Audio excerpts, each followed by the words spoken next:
दोस्तों, आज हम बात करेंगे भारत में सांप्रदायिक राजनीति के उदय का। How did communal politics emerge in India. क्योंकि भारत तो एक बहुत पुराना देश है। सदियों से यहाँ अलग अलग धर्म के लोग रहते आए हैं। और थोड़े से मैं बता दूं कि यहाँ जो क्रिश्चियनिटी है वो पहली शताब्दी से आ गई थी, सेंट थॉमस के माध्यम से मलाबार तट पर। और इस्लाम भी यहाँ 7वीं शताब्दी में आ गया था अरब व्यापारियों के माध्यम से। और यहाँ के धर्म तो है ही, बुद्ध धर्म है, जैन धर्म है, सिख धर्म का उदय भी हुआ मध्ययुगीन काल में। तो ये सब धर्म के लोग आपस में रहते थे, पर सांप्रदायिक राजनीति नाम की चीज़ नहीं थी। तो यहाँ हमें ये समझना चाहिए कि सांप्रदायिक राजनीति जो है वो राजाशाही के युग में नहीं आती। ये जो पहले का युग था उसमें ज़मींदारी व्यवस्था थी, राजाशाही थी, कोई इस प्रकार से चुनाव की प्रथा नहीं थी।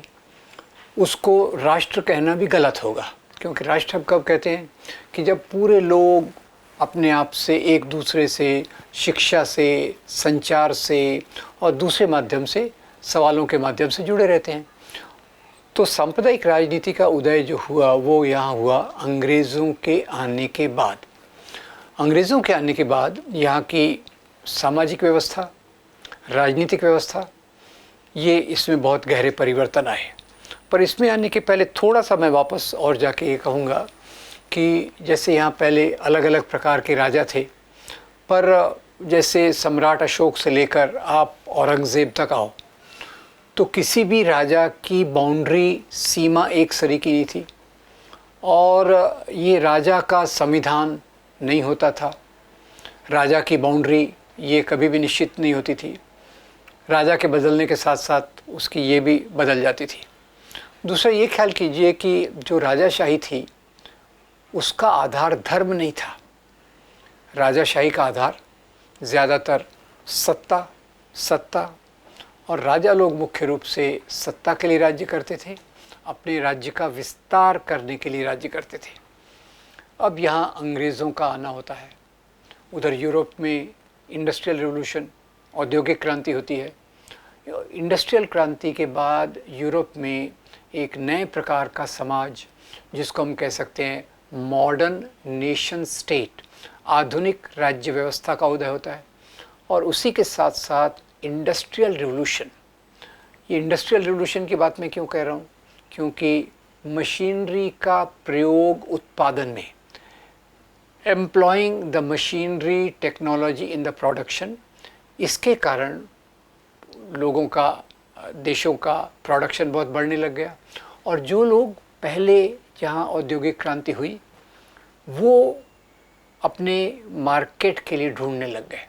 उनके यहाँ व्यापार हो रहा था, उनके यहाँ उत्पादन हो रहा था, पर उस उत्पादन को बेचना कहाँ है, मार्केट कहाँ पैदा करना।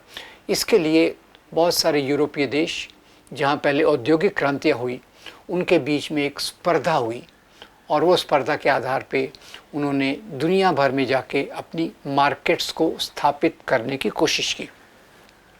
इसी कड़ी में आप देखेंगे भारत में फ्रेंच आए, पर फ्रेंच का एक सीमित एरिया था। पोर्चुगीज़ आए, उनका भी एक सीमित एरिया था। पर अंग्रेज़ जो यहाँ आए ईस्ट इंडिया कंपनी के रूप में, धीरे धीरे करके उन्होंने पूरे देश पर राज्य कर लिया।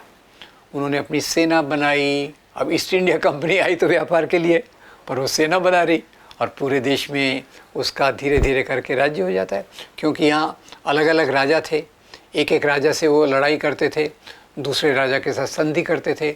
डिवाइड एंड रूल उन्होंने उस शुरुआत में भी लागू किया, इससे यहाँ उनका पूरा शासन आ गया। अब यहाँ पहली बात ये देखना चाहिए, कई लोग ऐसा हमें बताते हैं कि अंग्रेज़ों के आने के पहले जैसे मुस्लिम वंश के राजा राज्य करते थे, ज़्यादातर मुग़ल के नाम पे बहुत कुछ यहाँ चलता है। तो एक बात बता दूँ कि सभी मुसलमान मुग़ल नहीं थे। मुग़लों के पहले गुलाम, खलजी और दूसरे वंश के लोग यहाँ राज्य करते थे। और दूसरी बात ये भी बता दूँ कि अभी एक बात आई कि ये मुग़ल जो थे वो लुटेरे थे। तो उससे मुझे याद आया ये बताने का कि जो मुसलमान राजाओं ने यहाँ राज्य किया, अब मुसलमान राजाओं में भी दो प्रकार के, कुछ मुसलमान राजा आए लूट कर चले गए, महमूद गोरी, महमूद गजनवी। बाकी जिन मुसलमान राजाओं ने यहाँ राज्य किया, पहली बात तो उन्होंने राज्य किया स्थानीय लोगों के मेल जोल से। तो अकबर के दरबार में बीरबल भी है, अकबर के दरबार में टोडरमल भी है, अकबर का प्रधान सेनापति राजा मान सिंह है। औरंगज़ेब के दरबार में जयचंद भी है, जयसिंह भी है, और औरंगज़ेब के सेनापतियों में ये सब लोग भी, राजपूत लोग भी हैं। तो ये पहली बात। दूसरा, अभी ये बहुत चल रहा है टीवी पे कि मुग़ल जो थे वो लुटेरे थे। तो सवाल है कि अकबर ने यहाँ जो टैक्स वसूल किया, राजा लोग टैक्स वसूल करते थे, लगान, उसकी तरफ से लोग ज़्यादा ख्याल नहीं करते कि राजाशाही का मुख्य समस्या हिंदू मुसलमान नहीं थी। राजाशाही की मुख्य समस्या जो थी वो थी किसानों से क्रूरता से, निर्दय तरीके से लगान वसूल करना, और राजाओं की सेना पड़ोसी क्षेत्रों में जाके लूटमार करना। ये हर जगह होता था। पर जो मुसलमान राजाओं ने दिल्ली, आगरा से राज्य किया, वो यहाँ की संपत्ति लूट कर बाहर नहीं ले गए, यहीं रहे, यहीं मरे, इसी मिट्टी में खाक हो गए। इस बात को ज़रा ख्याल कीजिएगा। खैर, तो राजाशाही को हिंदू मुसलमान के रूप में क्यों देखा गया, उस पर हम आएंगे। जैसे हमारे छत्रपति शिवाजी महाराज, महाराष्ट्र के बहुत लोकप्रिय राजा, उनकी सेना भी सूरत तक गई लूटमार करने, बंगाल तक गई लूटमार करने। और ये बात भी हमें सीखने को मिलती है कि लूटमार में केवल संपत्ति नहीं आती थी, लूटमार में संपत्ति के साथ साथ वो स्त्रियों को भी लूट कर लाते थे। ये एक राजाशाही की व्यवस्था का आजकल बहुत गुणगान हो रहा है, इसलिए मैंने कहा इसको मैं रेखांकित कर दूं कि राजाशाही की अपनी एक व्यवस्था थी, उससे आज के समाज की तुलना करना गलत है। ठीक है, तो पहली बात, अंग्रेज़ लोग आए, ये अलग प्रकार का शासन था। अलग प्रकार से कैसे था कि यहाँ जो राजा थे यहीं राज्य करते थे, यहीं जीते थे, यहीं मरते थे, स्थानीय सभ्यता में मिलजुल कर होते थे, और ये मेलजोल से ही भारत की सभ्यता, संस्कृति, साहित्य, कला, इन सब का विकास हुआ। अंग्रेज़ों को इसमें कोई रुचि नहीं थी। अंग्रेज़ रहते थे इंग्लैंड में, यहाँ असाइनमेंट करके आते थे, नौकरी करके और चले जाते थे। उनका मुख्य उद्देश्य था यहाँ से संपत्ति को लूट कर ले जाना। अब जब तक अंग्रेज़ आए, 17वीं शताब्दी आ जाती है, 18वीं शताब्दी आ जाती है, और उसी के साथ साथ विज्ञान और टेक्नोलॉजी में परिवर्तन होते हैं, और उससे उत्पादन में बहुत परिवर्तन होते हैं।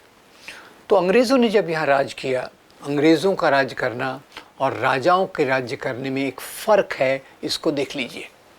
और अंग्रेज़ों के राज्य करने का मुख्य फ़र्क ये है कि वो यहाँ की संपत्ति लूट कर इंग्लैंड ले गए। हमको सिर्फ कोहिनूर हीरा याद रहता है, कोहिनूर हीरा जो न मेरे काम का है ना आपके काम का है, वो आपको याद रहता है। पर जो इतनी बड़ी संपत्ति लूट कर ले गए, उसके बारे में हम ज़्यादा सोचते नहीं। तो इसके बारे में शशि थरूर ने बहुत अच्छी किताब लिखी है, the dark era of empire. उसमें बताते हैं कि यहाँ से कितना शोषण हुआ, कितना लूटमार हुआ, कितनी संपत्ति को ले गए, और यहाँ तक कि बंगाल का, जिसको ग्रेट फेमिन कहते हैं, फेमिन में क्या ग्रेटनेस होती है मुझे पता नहीं, ग्रेट फेमिन का मतलब यही है कि लाखों लोग क्रूरता से मारे गए। और आपको पता है उसका कारण क्या था? उसका कारण ये था कि उस समय अंग्रेज़ों को, जो युद्ध के इसमें बिज़ी थे, उनको अपनी सेनाओं के लिए अन्न यहाँ से ले जाना था। They wanted to take away the food grains, ये उसका एक एग्जाम्पल था। तो खैर, उन्होंने यहाँ दबा के शोषण किया। और जो भारत पहले औरंगज़ेब के समय वर्ल्ड में जिसके प्रोडक्शन का कंट्रीब्यूशन 27% था, अंग्रेज़ों के जाने के बाद तक ये कम होके 4% हो गया। अंग्रेज़ों ने दो चीज़ें की, एक संपत्ति को लूट कर ले जाना, दूसरा यहाँ जो लगान की व्यवस्था है उसको उन्होंने और क्रूर बना दिया। They made it more cruel, the exploitation of pageantry was intensified. Anyway, ये तो एक बेसिक प्रोसेस हो गई। इसी के साथ साथ अंग्रेज़ों ने परिवर्तन लाए। समाज हमेशा बदलता रहता है, समाज एक तालाब की तरह नहीं है, एक नदी की तरह है जो हमेशा बदलता रहता है। और उन्होंने जो परिवर्तन लाए, उनका उद्देश्य भी बहुत क्लियर था। उनका उद्देश्य था यहाँ की संपत्ति को लूटकर इंग्लैंड ले जाना, ये उनका सेंट्रल पॉइंट, केंद्रीय मुद्दा। और इसके लिए उन्होंने परिवर्तन लाए। पहला परिवर्तन जो लाया कि यहाँ ट्रांसपोर्ट की व्यवस्था हो। जैसे दिल्ली से सामान लूट के ले जाना है, भोपाल से ले जाना है, तो कैसे जाएगा इंग्लैंड? तो वहाँ से आपको पहले आना पड़ेगा बॉम्बे, कलकत्ता, मद्रास, इन जगहों से सामान ले जाना पड़ेगा। तो पहला उन्होंने जो विकास किया, सामान यहाँ पहले कैसे आता था? दिल्ली से बम्बई तक पहले सामान आता होगा शायद रेलगाड़ी, बैलगाड़ी में, शायद पहले बैलगाड़ी में आता होगा। उन्होंने इसके बदले लाई रेलगाड़ी। तो पहला परिवर्तन हो गया रेल। अब दूसरा, आपको पता होगा पहले राजा लोग एक दूसरे को पत्र लिखते थे, और पत्र ले जाने वाले कौन होते थे? हरकारे, वो जो घोड़े पे जाते थे। अब कई लोग मजाक में मुझे कह देते हैं, अरे पहले तो कबूतर पत्र ले जाते थे।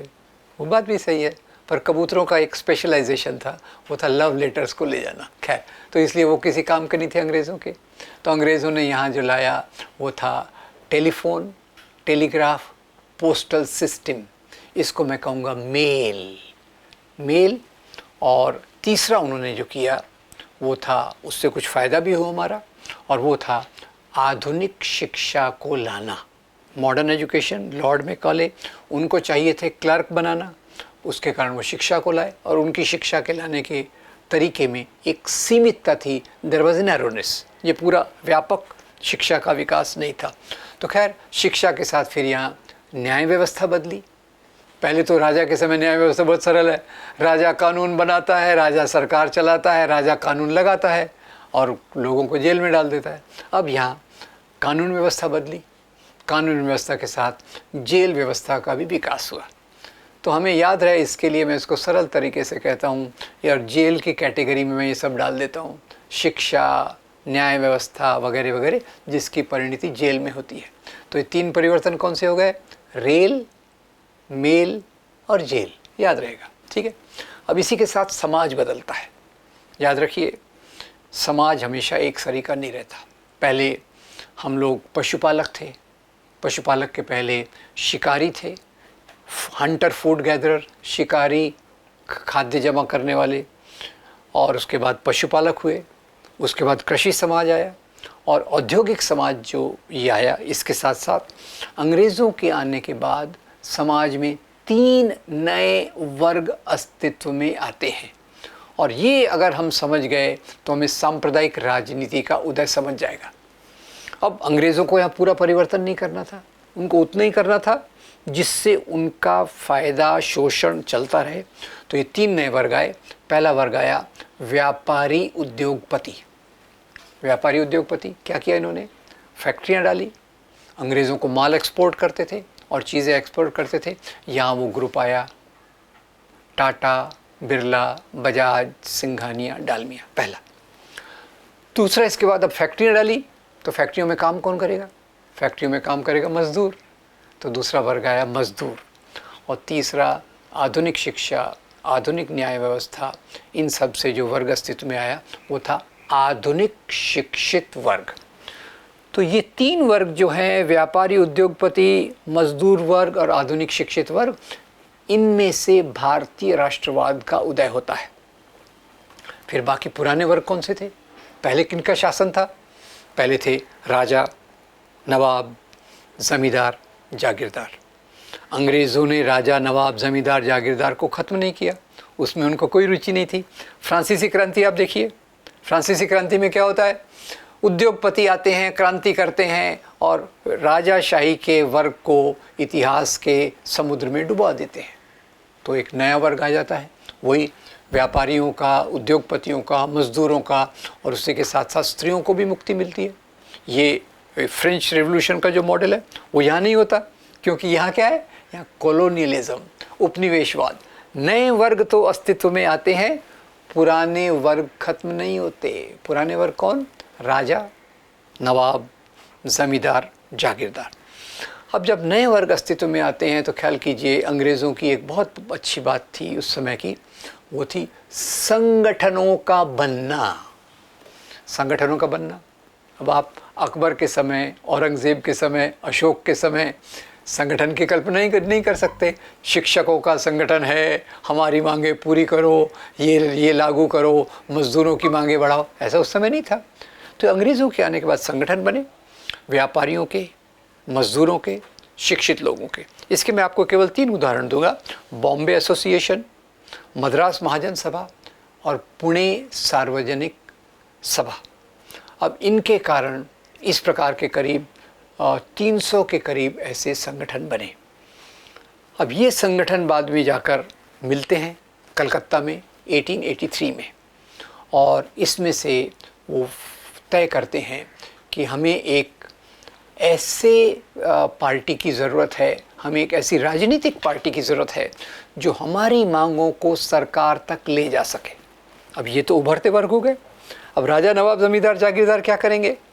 वो इस समय असहाय और कमज़ोर महसूस कर रहे हैं। क्यों? जैसे मैंने आपको ये 3 परिवर्तन बताए, उसी के साथ साथ 2 और परिवर्तन हो रहे थे, वो बहुत महत्वपूर्ण हैं हमारे सामाजिक विकास के लिए।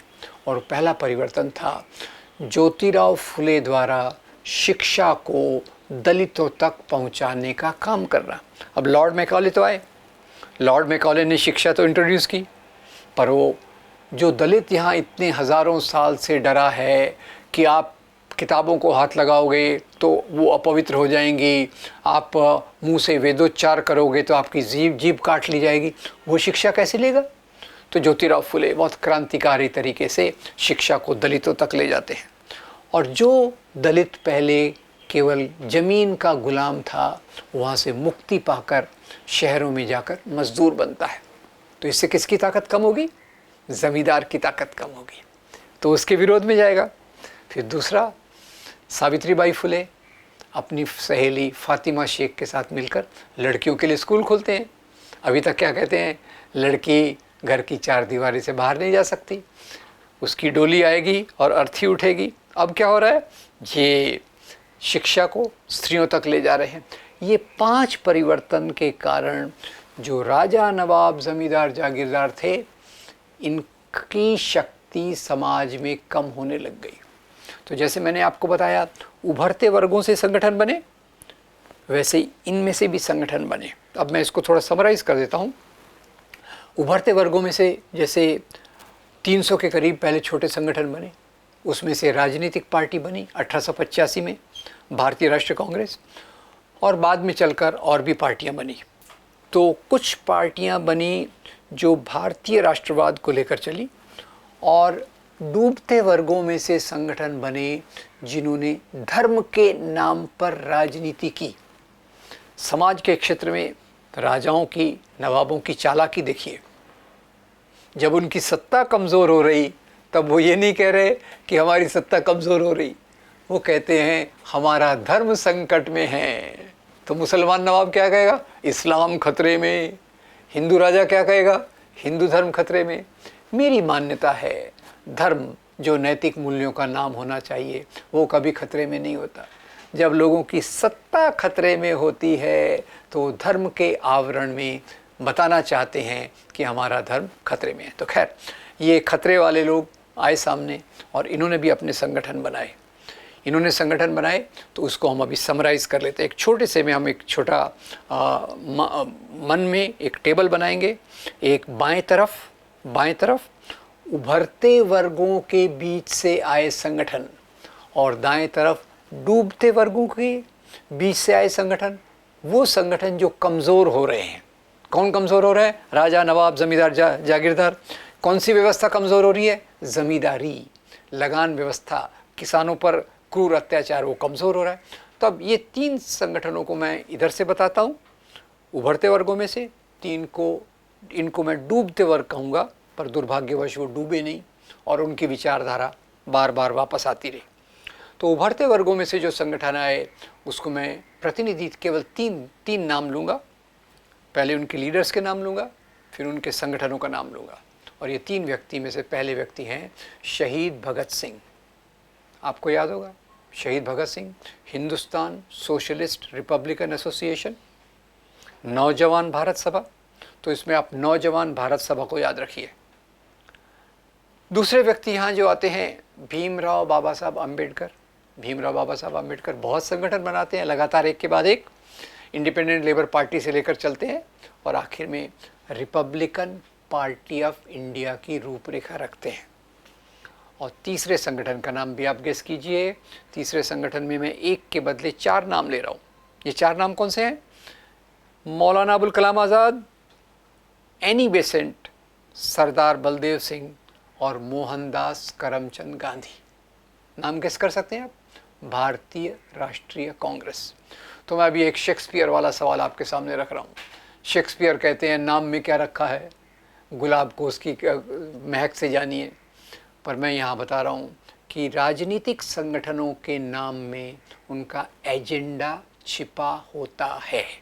तो इधर देखिए, नौजवान भारत सभा, रिपब्लिकन पार्टी ऑफ इंडिया, भारतीय राष्ट्रीय कांग्रेस। और अब ये जो वर्ग डूब रहे हैं, कमज़ोर हो रहे हैं, उनकी ज़रा ख्याल कीजिएगा। शुरू में इनमें केवल राजा होते हैं, नवाब होते हैं, ज़मींदार होते हैं, जागीरदार होते हैं। बाद में चलकर कुछ शिक्षित लोग, सवर्ण लोग, संभ्रांत लोग इनके साथ जुड़ जाते हैं, इनको लीडरशिप देते हैं और इनके साथ काम भी करते हैं। इनकी विचारधारा को वो किताबों पे लाने का काम करते हैं। और इसलिए इनके मैं 3 नाम लूँगा, उसको आप गेस कर सकते हैं अपने मन में। पहले हैं Mohammad Ali Jinnah, a brilliant lawyer, जो सेक्युलर के रूप में शुरू होते हैं और बाद में जाके कौन सी पार्टी का लीडरशिप करते हैं? मुस्लिम लीग। दूसरे आजकल सावरकर बड़े चर्चा में हैं।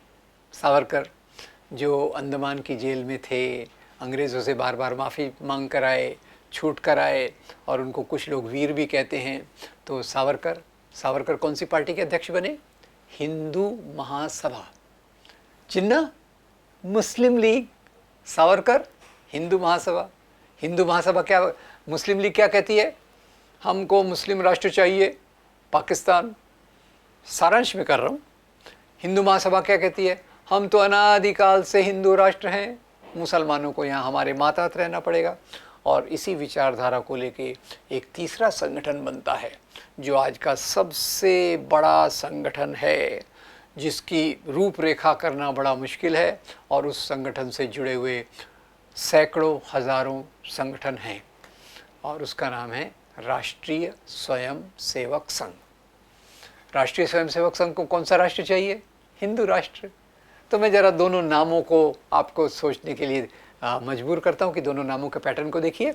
नौजवान भारत सभा, रिपब्लिकन पार्टी ऑफ इंडिया, भारतीय राष्ट्रीय कांग्रेस। मुस्लिम लीग, हिंदू महासभा, हिंदू राष्ट्र के लिए आरएसएस।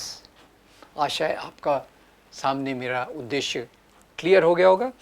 उभरते वर्ग के लोग जो आधुनिक भारत से जुड़े हैं, जो भविष्य को देख रहे हैं, जो भविष्य बनाना चाहते हैं, जो भविष्य में एक सुनहरा गोल्डन पीरियड देखना चाहते हैं, वो अपने नाम के सामने धर्म नहीं लगाते। वो धर्म को मानते हैं, धर्म का पालन करते हैं।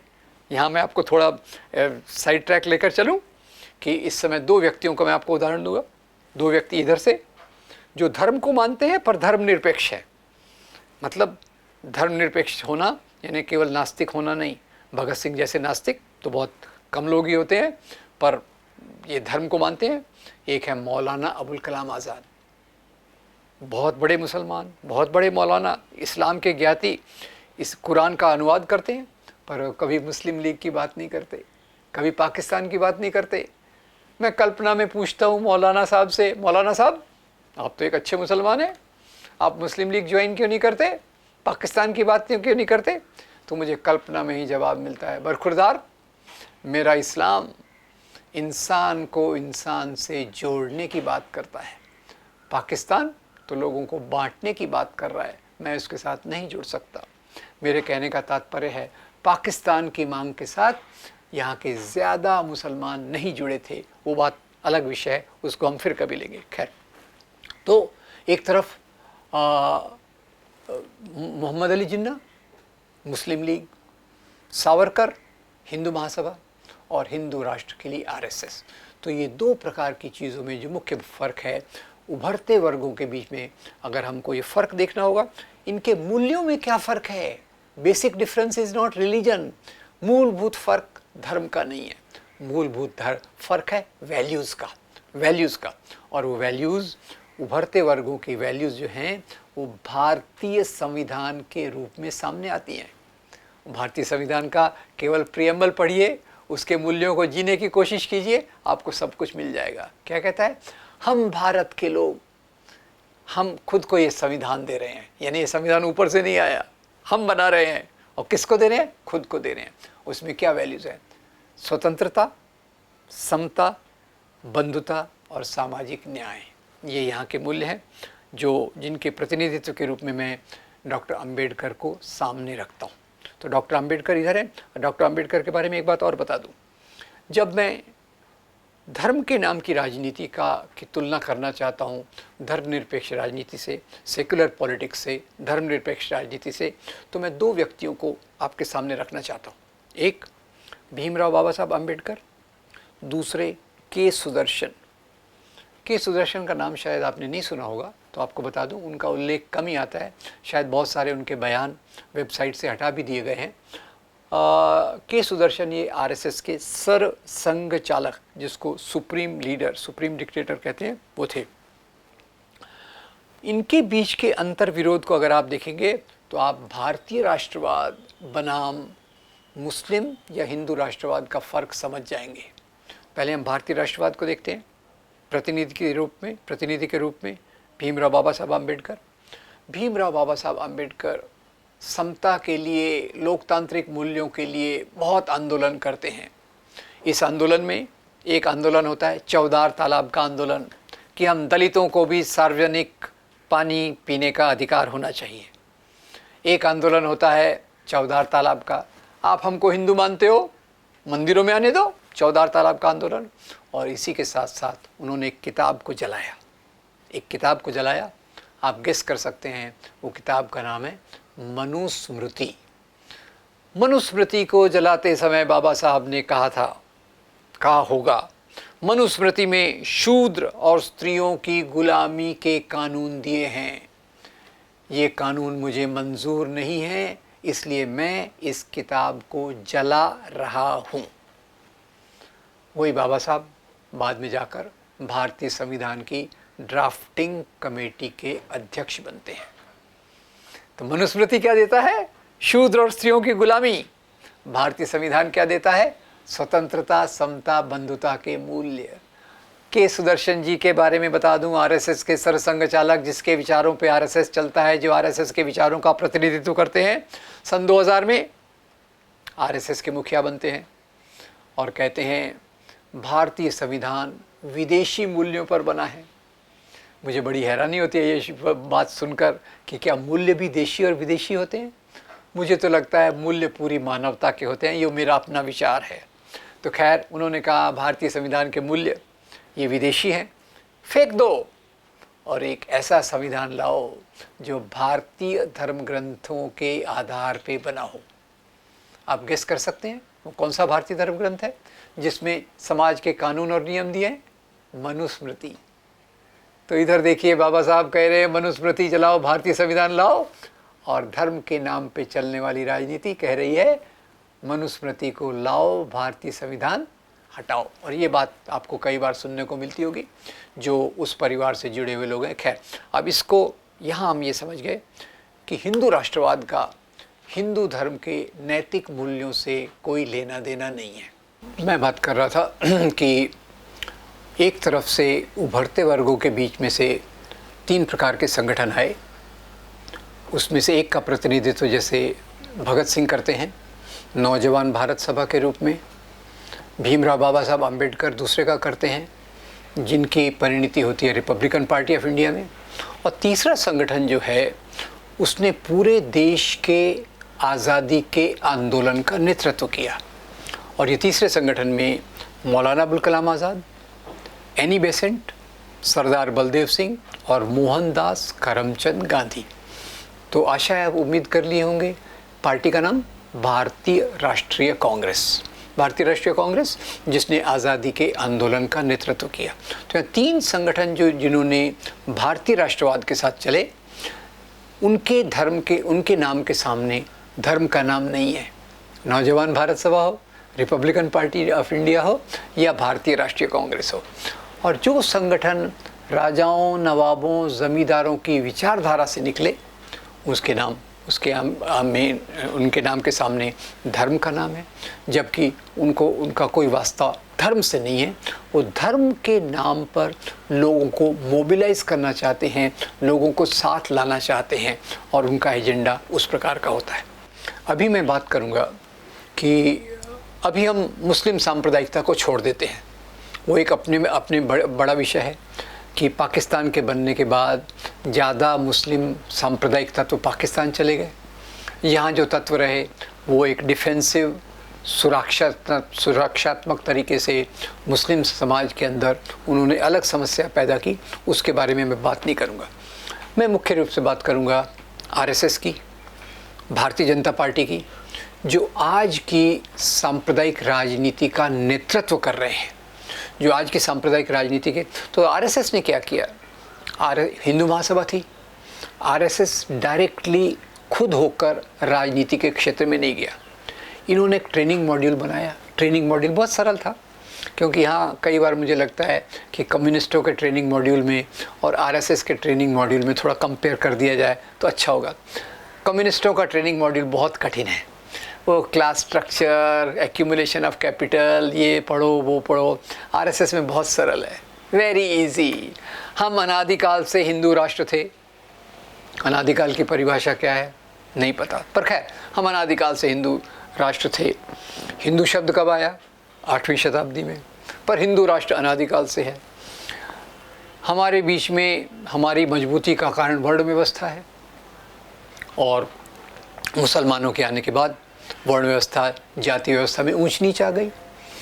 हम स्त्रियों को देवी का दर्जा देते थे, मुसलमानों के आने के कारण स्त्रियों पे अत्याचार होने लग गए। तो पूरा जो दोष समाज व्यवस्था का है, मनुस्मृति के मूल्यों का है, उसको विदेशियों पर डालकर, एक तो पहले उनको विदेशी कहना, देशी विदेशी की कल्पना पहले नहीं थी। देश के बनने के बाद ही देशी विदेशी होता है, पासपोर्ट वीज़ा होता है, और यूनाइटेड नेशंस के साथ साथ हम अपने राष्ट्र की कल्पना को ले चलते हैं। पर इन्होंने ये मॉड्यूल जो बनाया, इनके शाखाओं में इस मॉड्यूल के आधार पे स्वयंसेवकों को ट्रेन करते हैं और प्रचारक बनाते हैं। ये एक बात उनकी खास है। आज जो सांप्रदायिकता का इतना बड़ा प्रभाव है, उसका मुख्य कारण कोई वैचारिक शुद्धता नहीं है। उसका कारण ये है कि पिछले 90-95 साल से लगातार नियमित रूप से शाखाओं में इस प्रकार का इंडोक्ट्रिनेशन 5 से 15 साल के लड़कों के बीच में ये बोया जाता है, और उसमें ख़ास तौर से 2 चीज़ें की जाती हैं। एक, प्राचीन काल का गौरव। प्राचीन काल का गौरव यानी इसमें क्या हो जाएगा? उसमें मनुस्मृति आ जाएगी, उसमें स्त्री पुरुष के बीच में जो भेद है, स्त्री की जो द्वितीय दर्जे का स्थान है, जाति व्यवस्था की वैधता, लेजिटिमेसी ऑफ कास्ट सिस्टम।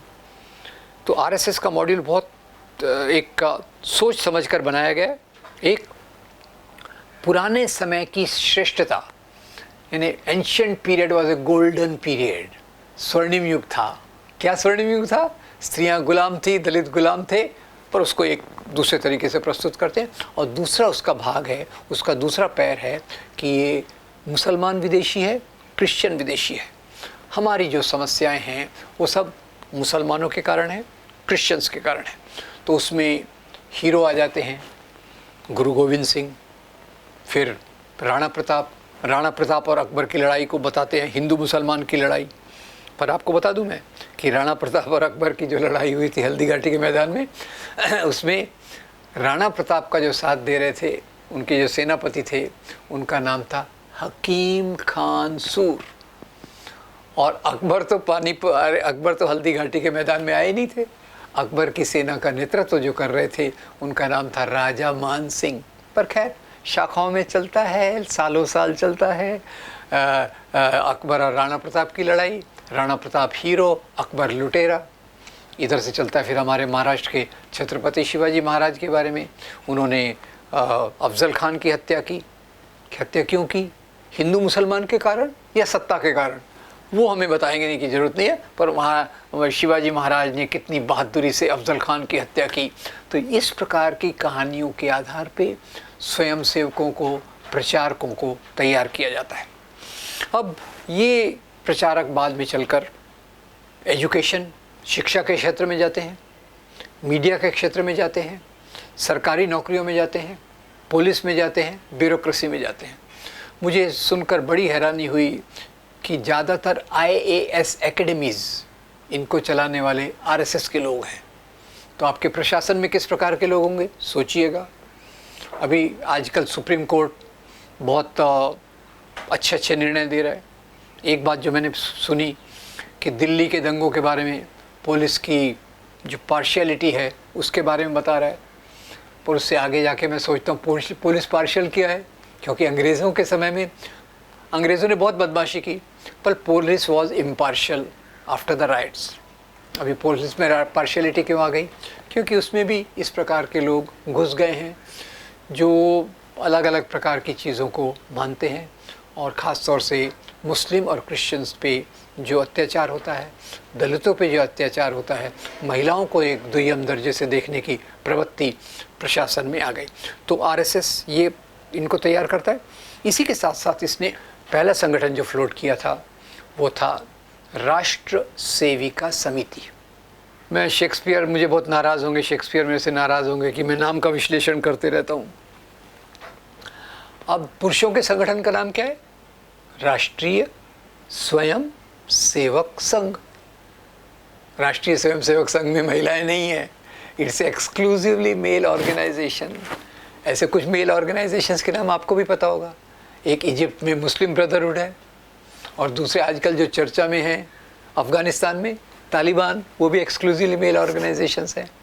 पर यहाँ स्त्रियों को एक अपने मातहत रख के राष्ट्रीय स्वयं सेवक संघ, और औरतों का जो संगठन है वह राष्ट्र सेविका समिति। सोचिए क्या है इसमें, कुछ गायब है, स्वयं गायब है। स्त्रियों के संगठन में स्वयं की कोई जगह नहीं है, क्योंकि स्त्रियों का स्वयं हर एक पुरुष प्रधान विचारधारा के अनुसार से, according to every patriarchal ideology, the being of women is in the pocket of men. ये मैं केवल इस एक RSS की बात नहीं कर रहा, वो क्रिश्चियन फंडामेंटलिज्म हो, बुद्धिस्ट फंडामेंटलिज्म हो या इस्लामिक फंडामेंटलिज्म हो, हर फंडामेंटलिज्म औरतों को दुय्यम दर्जे का स्थान देता है। फिर उन्होंने बनाया ABVP, वनवासी कल्याण आश्रम। हम कहते हैं आदिवासियों की अपनी अस्मिता है, उसको ज़िंदा रखना चाहिए। ये कहते हैं वो तो केवल वन में रहते हैं, ये पुराने हमारे भटके हुए हिंदू हैं, उनको वापस लाना है, उनको क्रिश्चियंस ने कन्वर्ट कर लिया है। ये उनकी विचारधारा का तीसरा भाग। और उनकी विचारधारा का चलते चलते उन्होंने जो भारतीय जनता पार्टी का पूर्वज था वो था भारतीय जनसंघ, जो 1952 में बना। और यहाँ हिंदू महासभा और RSS का सिंथेसिस, मिलाप हुआ, उससे भारतीय जनसंघ बना। और इन्होंने बाद में भारतीय जनता पार्टी बनी। तो अब मैं आता हूँ केवल भारतीय जनता पार्टी, किस प्रकार के मुद्दे इन्होंने लिए और किस प्रकार के मुद्दे। पंडित जवाहरलाल नेहरू को मैं केवल एक उदाहरण के रूप में रखता हूँ, और बहुत सारी कंट्रोवर्सीज है, उस पर मैं नहीं जाता। पर नेहरू ने ज़्यादातर जो जोर दिया था उस समय पब्लिक सेक्टर, जिसके कारण बाद में यहाँ की इंडस्ट्री डेवलप हो सकी, यहाँ का एजुकेशन, यूनिवर्सिटीज़, जिसका IITs एक गोल्डन उदाहरण है, स्वर्णिम उदाहरण है, CSIR, फिर जो बाकी इसरो, ये पूरी जो साइंटिफिक एस्टैब्लिशमेंट्स हैं, इनकी रूपरेखा नेहरू के समय, पूरा जो इंडस्ट्रियल डेवलपमेंट है नेहरू के समय, पूरा जो हमारा मैन पावर आज अगर आप देखें तो आप गर्व के साथ कह सकते हैं इंडिया का जो सॉफ्ट पावर, सॉफ्टवेयर में काम करने वाले लोग हैं, उनकी जगह पूरी दुनिया में है।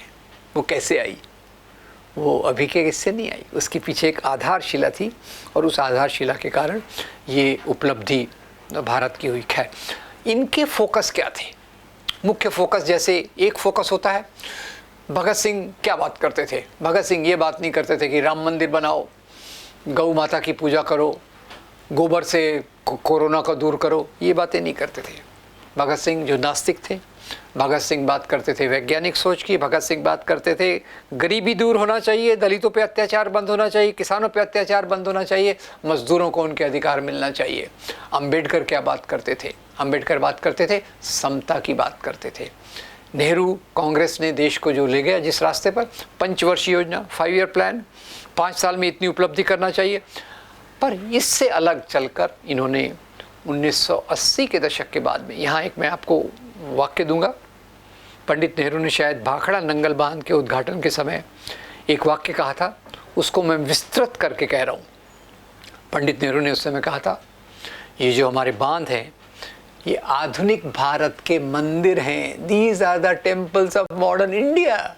उसको मैं विस्तार करके कहूँगा, ये जो हमारी यूनिवर्सिटीज़ हैं, ये जो हमारे साइंटिफिक एस्टेब्लिशमेंट्स हैं, ये जो हमारी इंडस्ट्रीज़ हैं, these are the temples of modern India.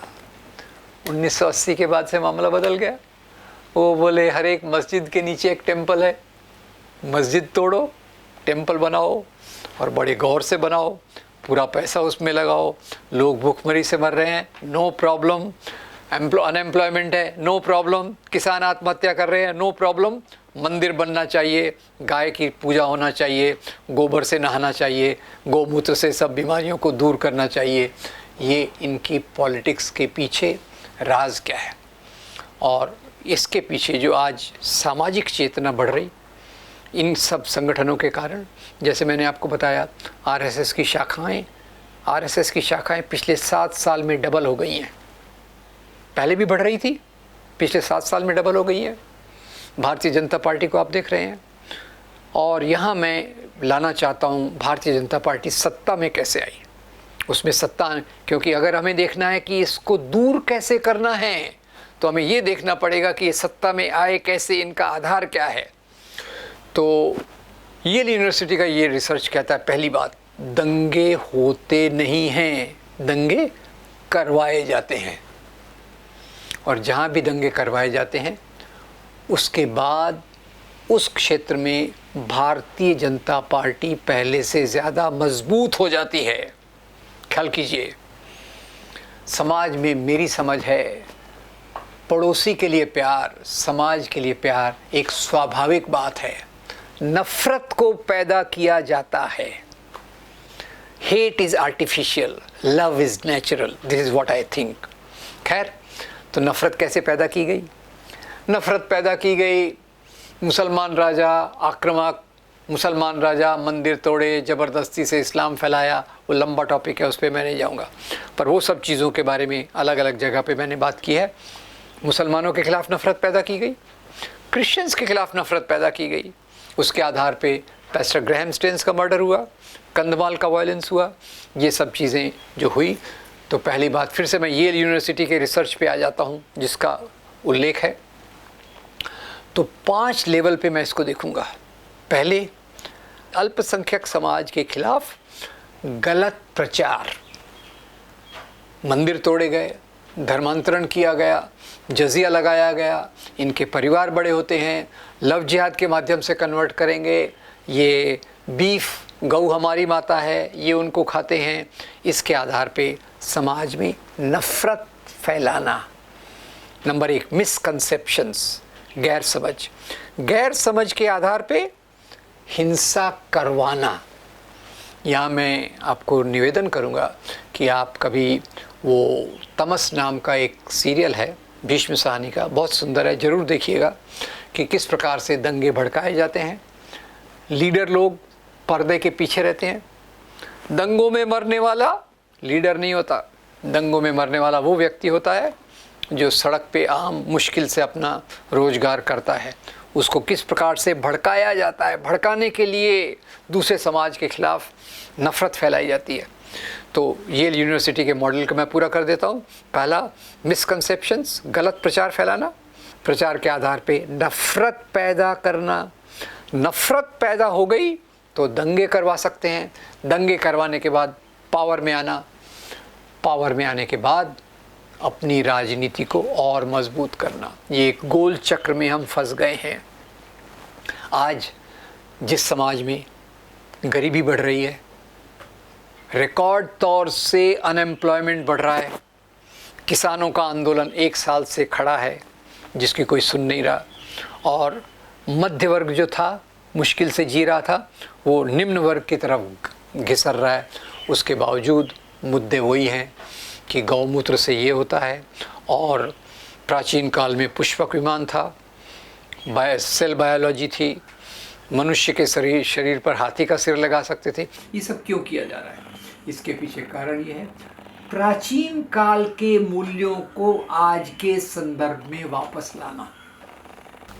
अभी हम बात कर रहे थे कि आरएसएस की जो राजनीति है उसका प्रभाव केवल भारतीय जनता पार्टी के आधार पे नहीं है, उसका प्रभाव उसके बहुत सारे संगठनों के रूप में है जो सड़कों पर मॉब लिंचिंग करते हैं, जो लव जिहाद के ख़िलाफ़ बात करके मुसलमान नौजवानों पे आक्रमण करते हैं, और ये सब चीज़ें चलती हैं। तो जैसे मैं बात कर रहा था कि येल यूनिवर्सिटी ने रियल रिसर्च करके जो बातें सामने लाई हैं, उसी प्रकार का रिसर्च भारत में भी पहले हो चुका है। और डॉक्टर असगर अली इंजीनियर ने कम्युनल वायलेंस पे बहुत रिसर्च किया, पॉल ब्रॉस ने भी बहुत रिसर्च किया। तो मुख्य बात ये है कि इसको अगर हमको मुकाबला करना है तो वो 5 स्टेप्स जिसके आधार पे ये सत्ता पे आते हैं, जिसके आधार पे इनकी राजनीति चलती है, जिसके आधार पे समाज को बांटते हैं, उसका हमको ये करना पड़ेगा, उसको विरोध करना पड़ेगा, और हमें उसी प्रकार की चीज़ों को करना पड़ेगा जिसके आधार पे समाज जुड़े, समाज में एकता हो, और जो मूल्य आज़ादी के आंदोलन के दौरान महात्मा गांधी के नेतृत्व में हम लोगों ने चले थे, हम लोगों ने पाले थे, उन्हीं मूल्यों को वापस लाना। तो जैसे मैं बता रहा था, इसको मैं थोड़ा सा दोहरा देता हूँ कि सबसे पहले है अल्पसंख्यकों के खिलाफ पूर्वाग्रह, गलत धारणाओं का फैलाना। दूसरा है इसके आधार पे नफ़रत पैदा करना। तीसरा है इस नफ़रत के आधार पे दंगे करवाना। चौथा है दंगों के आधार पे सत्ता पे आना। और 5वां है सत्ता में आके उस एजेंडा को पूरा करना जो समाज के चंद संभ्रांत लोगों के फेवर के हैं, उनको सपोर्ट करते हैं। तो आज हमें अगर इस राजनीति का मुकाबला करना हो तो प्रतीक के रूप में मैं ये कह सकता हूँ कि इसके सबसे बड़ी उदाहरण के रूप में हमें सबसे जो महत्वपूर्ण काम करना पड़ेगा, उसमें कुछ लॉन्ग टर्म चीज़ें हैं जो हमें हमेशा करनी चाहिए, कुछ शॉर्ट टर्म है। मैं शॉर्ट टर्म पे बाद में आता हूँ, पहले लॉन्ग टर्म चीज़ों पे आता हूँ। यहाँ अंग्रेज़ों ने जब राज किया तो फूट डालो और राज करो की नीति के चलते उन्होंने इतिहास को राजाओं के धर्म से जोड़ दिया। दे connected history with the religion of Kings. जबकि इतिहास का निर्माण किसान करता है, औरतें करती हैं, आदिवासी करते हैं, दलित करते हैं, वो उसकी इसमें कोई जगह नहीं है। केवल हिंदू वर्सेस मुस्लिम इतिहास बताया गया जिसके आधार पे नफ़रत फैलाई गई। तो हमारी पहली कोशिश होना चाहिए कि समाज में इन विचारों का विरोध करने के लिए, समाज में सही विचारों को प्रस्थापित करने के लिए, to root them in the society, हमें बहुत सारे कार्यकर्ताओं की ज़रूरत पड़ेगी।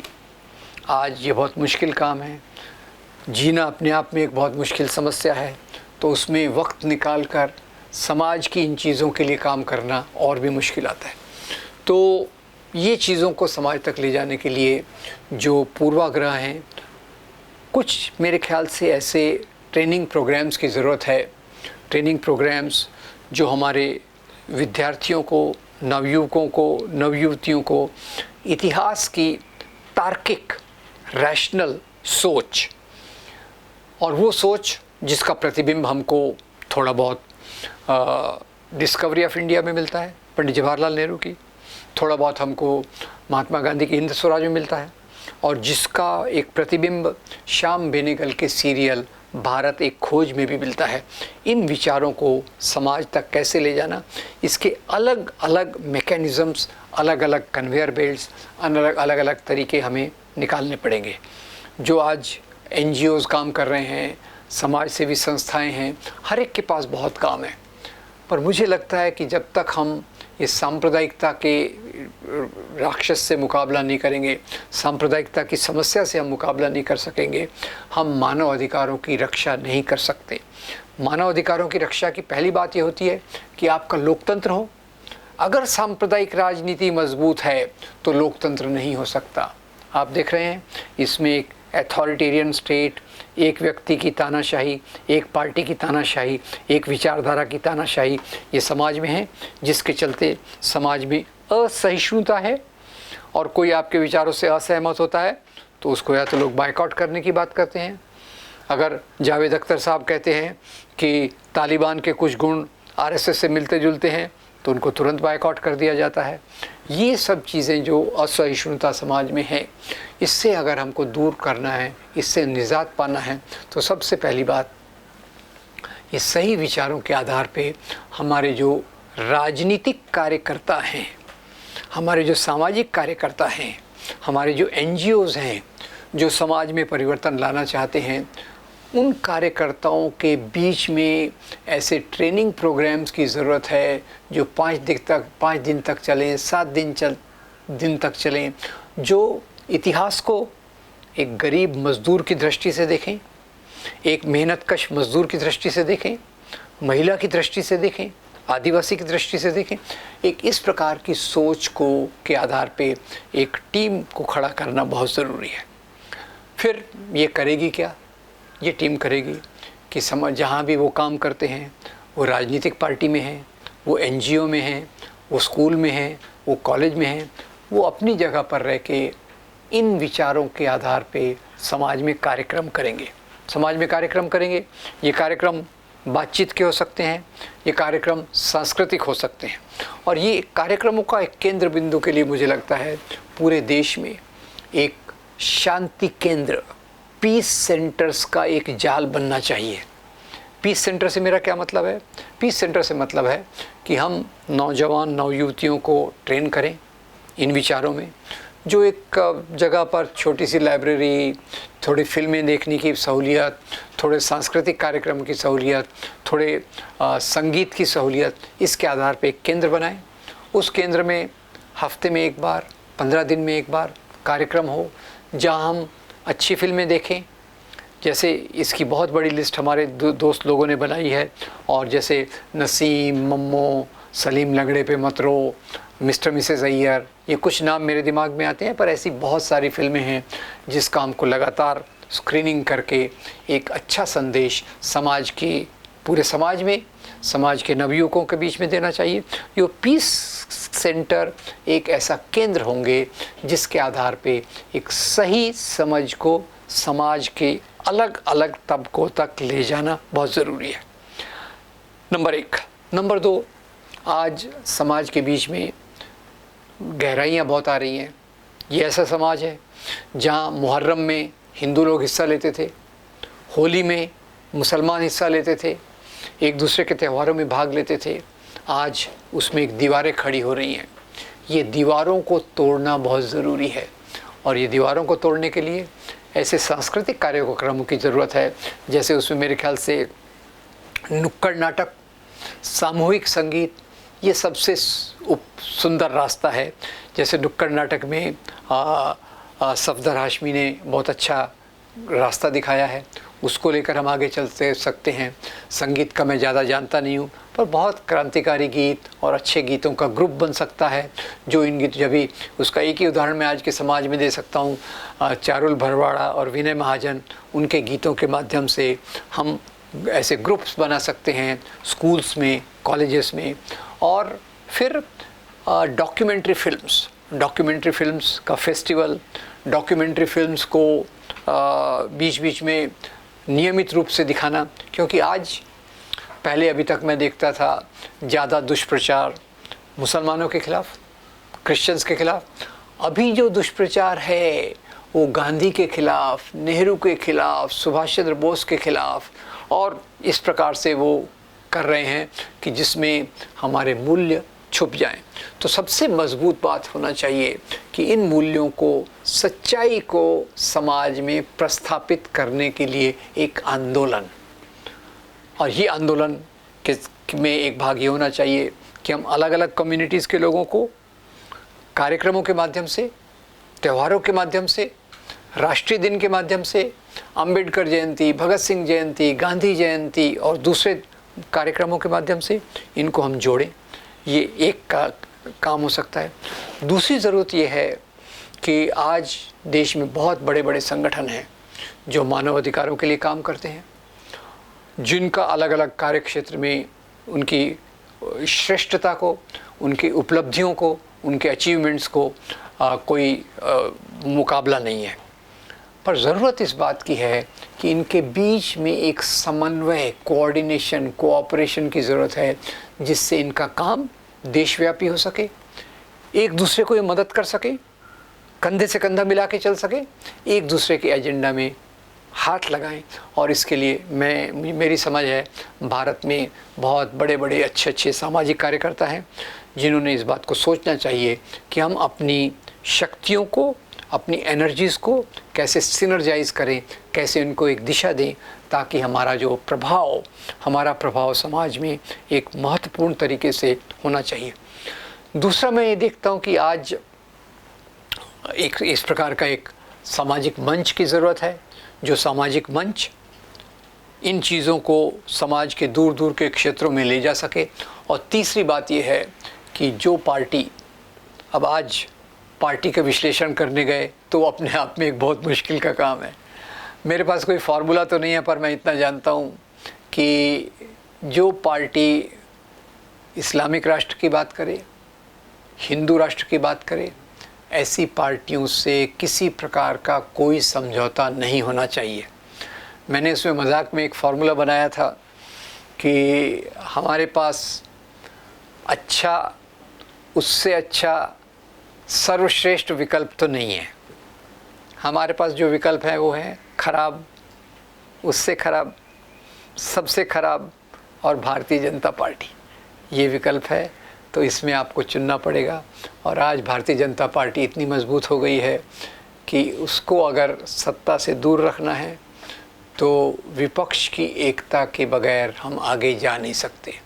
और ये विपक्ष की एकता में कुछ पार्टियों को अपने अहंकार को नियंत्रित करना पड़ेगा, कुछ पार्टीज़ को अपने क्षेत्रीयता से बाहर आना पड़ेगा, और थोड़ा गिव एंड टेक के आधार पे एक कोलैबोरेशन करना चाहिए। पर मुख्य रूप से मुझे लगता है कि वो सांस्कृतिक कार्यक्रम जो हमें उदारता सिखाते हैं, जो हमें मानवता से प्यार करना सिखाते हैं, वो धार्मिक मूल्य जो पड़ोसी से प्यार करो, वसुधैव कुटुंबकम, और अपने पड़ोसी के खाने पीने का ख्याल रखो, ऐसी चीज़ें सिखाते हैं। और जो भारतीय संविधान के मूल्य स्वतंत्रता, समानता, बंधुता के मूल्यों को सिखाते हैं, उस आधार पे अगर हम चलें तो निश्चित रूप से हम उस सपने का भारत, उनके सपने का भारत बना सकते हैं जो हमारे सपनों का भी होना चाहिए।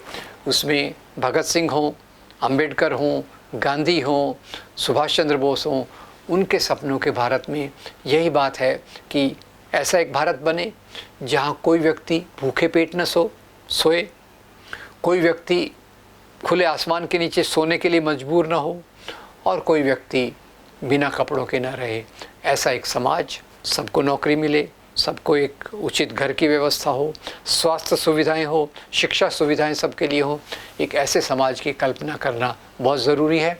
उसके लिए काम करना भी ज़रूरी है, पर उसके लिए सबसे महत्वपूर्ण बात है कि हम सांप्रदायिकता की राजनीति को, संकीर्ण राजनीति को, धर्म के नाम पे चलने वाली राजनीति को परास्त करके उस राजनीति का सामने लाएं जो आज़ादी के आंदोलन से निकली थी। Thank you very much.